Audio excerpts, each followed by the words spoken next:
ओम शांति। 8 जुलाई 2023 के ईश्वरीय महावाक्य। मीठे बच्चे, प्रतिज्ञा करो, जब तक सतयुगी स्वराज्य स्थापन नहीं हुआ है तब तक हम सुख की नींद नहीं सोएंगे। पवित्र बनकर सबको पवित्र बनाएंगे। प्रश्न: ड्रामा में कौन सी मौत होना भी जैसे संगम युग की रस्म है? उत्तर: विजय माला में आने का पुरुषार्थ करने वाले अच्छे अच्छे बच्चे भी आश्चर्यवत सुनंती कथनती फिर भागंती हो जाते अर्थात मर जाते हैं। ऐसी मौत भी संगम युग की जैसे रस्म बन गई है। श्रीमत पर न चलने से माया हरा देती है। बाप का बनकर हाथ छोड़ा तो गोया मर गया, तकदीर पर लकीर लग जाती है। गीत। दर पर आए हैं कसम लेके। ओम शांति। मीठे मीठे जीते जी मरने वाले बच्चों ने यह गीत सुना। जो जीते जी कुर्बान गए हैं, सब तो कुर्बान नहीं गए हैं। नंबरवार पुरुषार्थ अनुसार जीते जी मरते हैं। जब कोई गोद में लेते हैं या एडॉप्ट करते हैं तो एक परिवार को छोड़कर दूसरे परिवार का बनते हैं। बच्चे जानते हैं हम आसुरी परिवार से मरकर अभी ईश्वरीय परिवार के बने हैं। ईश्वर ने आकर गोद में लिया है। अज्ञान काल में कोई ईश्वर की गोद नहीं लेते हैं, धर्म के गुरु की गोद ले लेते हैं। जैसे वल्लभाचार्य श्री कृष्ण के मंदिर में बच्चे को श्री कृष्ण की गोद में देते हैं, परंतु वह तो है जड़ चित्र, इसलिए फिर ब्राह्मण पुजारी गोद में ले लेते हैं वैष्णव बनाने के लिए। ऐसे गोद में तो बहुत लेते हैं। बच्चे जानते हैं बरोबर उनकी गोद लेते हैं जो होकर गए हैं। कोई क्राइस्ट की गोद लेते, कोई ब्राह्मण की गोद लेते। कब होकर गए हैं वह फिर कब आएंगे यह सिर्फ तुम बच्चे जानते हो। अभी तुम जीते जी मरे हो, तुमको एक बाप की याद में रहना है। लौकिक बाप के बच्चे गोद में आते हैं, बाप मर जाता है, बाकी बच्चे रह जाते हैं। यहाँ तुम ऐसे बाप की गोद में आए हो जो बाप तुमको इस मृत्यु लोक से अमर लोक में अथवा दुर्गति से सदगति में ले जाने वाला है। मनुष्य मात्र का सदगति दाता एक ही है। ऐसे नहीं कि सदगति सिर्फ तुमको मिलती है। सदगति तो सबको जरूर मिलती है, परंतु ड्रामा अनुसार किसको सतो प्रधान, किसको सतो, किसको रजो तमो सदगति मिलती है। भल तमो में आते हैं तो भी पहले आने से दुख नहीं भोगते, पहले सुख जरूर भोगना है। अंत में तो सभी दुख भोगते हैं। बाप कहते हैं कि सदगति दाता पतित पावन मैं एक ही हूँ। पहले पहले जो आत्माएं आती हैं वह सुख भोगती हैं, फिर दुख में आती हैं। तुम भी नंबरवार पुरुषार्थ अनुसार पहले सतो प्रधान फिर सतो रजो तमो में आते हो। तुम भी नंबरवार सदगति को पाते हो। मुख्य 8 दाने गिने जाते हैं ना। अब तुम सब द्रौपदियाँ हो, बाप के बने हो, तो बाप को कभी छोड़ना नहीं है। परंतु श्रीमत पर याद नहीं करते हैं तो फिर माया हाथ छुड़ा देती है। गोद तो ले शुरू में चलते आए। अच्छे अच्छे बड़े मीठे बच्चे जिनको विजय माला में 3-4 नंबर में रखते थे वह भी आश्चर्यवत भागंती हो गए। यह भी इस समय की संगम युग की रस्म रिवाज है। आश्चर्यवत सुनती कथनती मरनती यह होता रहेगा। कहेंगे ड्रामा में इनका यह मौत था। बाप का बनकर फिर हाथ छोड़ा तो गोया मर गया। है तो भल इस दुनिया में, परंतु जीते जी यहाँ से निकलकर आसुरी दुनिया में चला गया। कोई कारण तो बनता है ना। भल कहेंगे ड्रामा, परंतु श्रीमत पर न चलने से माया से हार खा लेते हैं। तकदीर पर लकीर लग जाती है। ईश्वर का बनने से फिर होती है माया से लड़ाई। बाकी देवताओं और असुरों की लड़ाई नहीं होती है। माया असुर है जो जीत पा लेती है। अच्छा, अब बच्चे लिखते हैं कि राखी बंधन के त्योहार पर क्या करें। हर त्योहार पर तैयारियां तो करते हैं ना। रक्षाबंधन पर्व के उपलक्ष्य में इन एडवांस जाकर राखी बांधते हैं। इसका पूरा रहस्य भी बुद्धि में होना चाहिए। आगे तो ब्राह्मणियां राखी बांधते थे। अब यह रिवाज निकला है कि बहन भाई को राखी बांधती है। असल में ब्राह्मण राखी बांधते थे क्योंकि ब्राह्मण जाति ऊंच स्वच्छ गाई हुई है। ब्राह्मण असुल सन्यासियों से भी ऊंच है, परंतु ड्रामा अनुसार इस समय सन्यासी ऊंच बन गए हैं। आगे ब्राह्मण राखी बांधते थे, फिर जन्माष्टमी पर वह राखी खोलते थे। जैसे द्रौपदी के लिए कहते हैं कि जटाएं खोल दी थी। ऋषि लोगों की जटाएं भी हमेशा खुली रहती है। पतिव्रता स्त्री होती है तो चोटी बांधती है। द्रौपदी ने खोल दिया था कि जब तक हम अपना राज्य नहीं लेंगे तब तक चोटी नहीं करेंगे। अब तुम बच्चों को सिर्फ अर्थ समझाया जाता है। जब तक हम स्वराज्य नहीं लेंगे तब तक सुख से सोएंगे नहीं। गाते हैं ना, आराम हराम है। अंदर में यह जोश रहता है कि जब तक स्वराज्य नहीं लिया है तब तक सुख कहाँ। सुख तो भविष्य में पाना है, इसके लिए अब पुरुषार्थ करना है। अब तुम जानते हो, रक्षाबंधन अर्थात पवित्र रहने के लिए हम प्रतिज्ञा करते हैं। राखी अर्थात प्रतिज्ञा की बात है। अब यह त्योहार कब से शुरू हुए, क्यों शुरू हुए, कौन निकला जिसने राखी बंधन की राय निकाली। कोई एक राय निकालते हैं, फिर उसका नाम बाला हो जाता है, तो यह पवित्रता की निशानी है। बहन तो हुई कुमारी, कुमारियां बांधती हैं। तुम गृहस्थी को भी जाकर बांधती हो। कुमार तो है ही कुमार। बहन भाई को बांधती है। कुमार हो व शादी किया हुआ हो। शादी किया हुआ फिर पवित्र रहे, यह तो बड़ा मुश्किल है। भगवान कहते हैं कि यह अंतिम जन्म पवित्र बनो, तो भी नहीं बनते हैं। तो बहन द्वारा कुमार भाई को राखी बांधनी चाहिए कि प्रतिज्ञा करो हम कभी विष नहीं पिएंगे। जो है ही विकारी वह तो कभी विकार को छोड़ेंगे नहीं। भगवान का फरमान भी नहीं मानते हैं। तो यह कुमार कुमारियों की रस्म चली आती है। अब तुम समझते हो कि यह त्योहार भी संगम युग का है। सतयुग में तो है ही सब पवित्र, वहाँ राखी बांधने की दरकार ही नहीं। ऐसे नहीं कि यह सतयुग से लेकर रिवाज चला आया है। उत्सव बहुत करके संगम युग के हैं। लक्ष्मी नारायण का उत्सव भी अभी मनाते हैं, परंतु उनका महत्व नहीं। श्री कृष्ण जयंती मनाते हैं, परंतु पहले तो श्री कृष्ण को ऐसा किसने बनाया वह बताओ। विचारों को मालूम नहीं, यह भी क्लियर कर लिखना है। उत्सव सब हैं इस समय के, सतयुग में ऐसी बातें होती नहीं। यह तो द्वापर में कुछ समय बाद फिर शुरू होते हैं। दीपमाला का उत्सव भी सतयुग में नहीं मनाया जाता जैसे यहाँ मनाते हैं। यहाँ मनाने का अर्थ दूसरा है। उत्सव का महत्व कब का है यह समझने की बात है। बच्चों को समझाया जाता है यह उत्सव इस समय के हैं जबकि शिव जयंती होती है। शिव जयंती के बाद फिर होती है राखी। पवित्र बनने की प्रतिज्ञा करते हैं कि यह अंतिम जन्म हम पवित्र बनेंगे, भारत को अथवा विश्व को पवित्र बनाने के लिए। तुम बच्चों के लिए इस रक्षा बंधन का बड़ा महत्व है। प्रतिज्ञा की जाती है हम कभी पतित नहीं बनेंगे।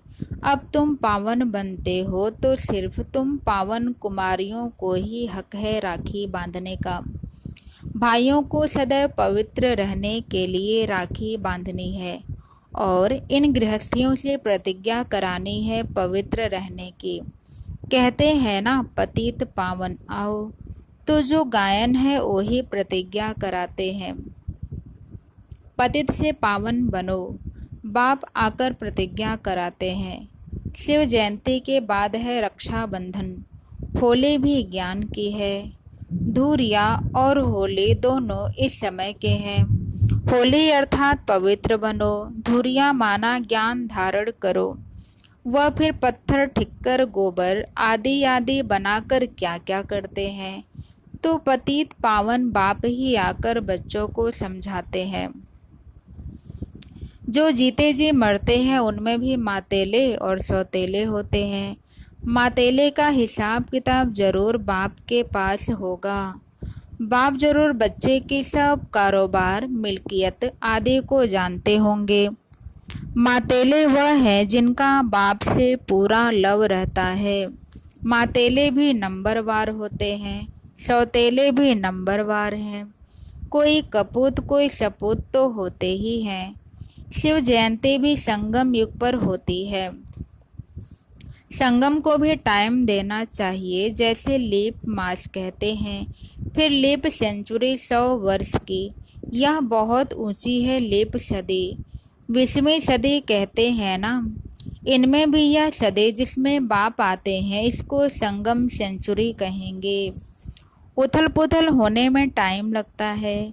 दीपमाला भी यहाँ की है। तुम बच्चे जानते हो शिव जयंती के बाद फिर है पवित्रता की बात। शुरू से लेकर पवित्रता पर झगड़ा चला आया है। पवित्रता के साथ ज्ञान और योग की होली धुरिया साथ साथ है।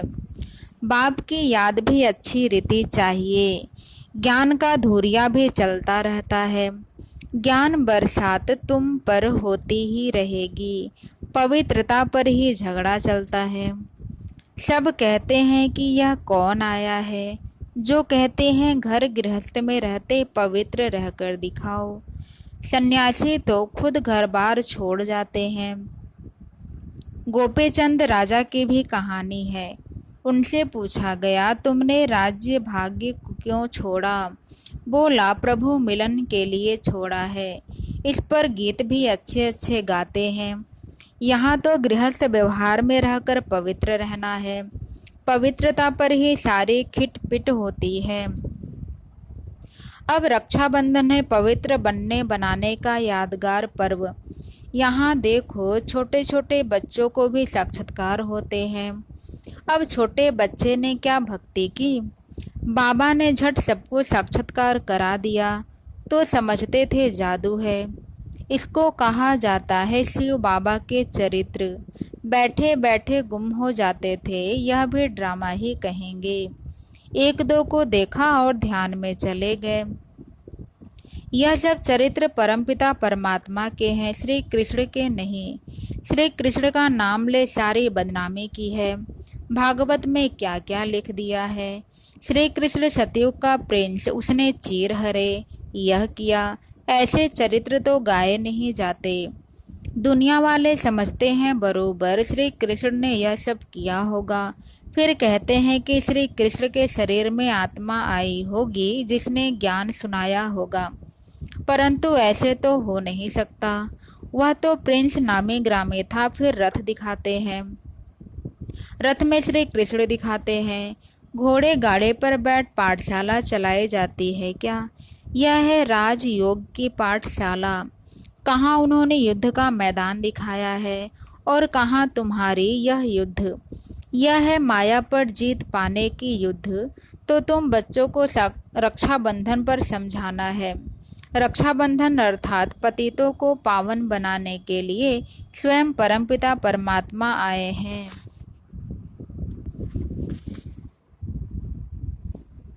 तुम ब्रह्मा कुमारियां हो जो गाई हुई हो। कुमारी वह जो 21 कुल का उद्धार करे। संगम की ही बात है। फिर यह उत्सव सतयुग आदि में नहीं चलता। राखी बंधन के बाद फिर है श्री कृष्ण जयंती, क्योंकि सतयुग में पहला नंबर जन्म है श्री कृष्ण का। उनकी भी राजधानी है। वह इस समय प्रतिज्ञा करते हैं श्री कृष्ण के कुल में जाने के लिए। यह राजयोग है। तुम नर से नारायण बनते हो। लक्ष्मी नारायण की जीवन कहानी है नहीं। बाप ने समझाया है राधे कृष्ण सु लक्ष्मी नारायण की जीवन कहानी। श्री कृष्ण का जन्मदिन मनाते हैं। अच्छा, नारायण जयंती कहाँ? कारण होगा ना। न समझने कारण सारा खेल ही मुझा दिया है। महत्व सारा यहाँ का है। ऐसे भी मत समझो कि दीपमाला कोई सतयुग से शुरू होती है। सतयुग में तो है ही पवित्र दुनिया, सभी की आत्माएं जगी हुई है। उत्सव सब इस समय के हैं। अभी तुम सबकी बायोग्राफी को जानते हो। शिव बाबा स्वयं आकर के बच्चों को कहते हैं कि अब पवित्र बनो, तुम आत्माएं मैली हो गई हो। सन्यासी तो कहते हैं आत्मा निर्लेप है, इसलिए बहुत लोग कह देते हैं अंडा मछली आदि खाने में कोई हर्जा नहीं है। सबकी अपनी अपनी रस्म रिवाज है ना। आगे काले पर मनुष्यों की बलि चढ़ाते थे। शिव को तो काला नहीं कहेंगे, न शंकर को कहेंगे। हाँ, ब्रह्मा और विष्णु के दो रूप गोरे से काले बनते हैं। यह सब बाप बैठ समझाते हैं। अच्छा, मीठी मीठी सिकिल दे बच्चों प्रति माता पिता बाप दादा का याद प्यार और गुड मॉर्निंग। रूहानी बाप की रूहानी बच्चों को नमस्ते। धारणा के लिए मुख्य सार। पहला पॉइंट, बाप से पूरा पूरा लव रख, मातेला बनना है।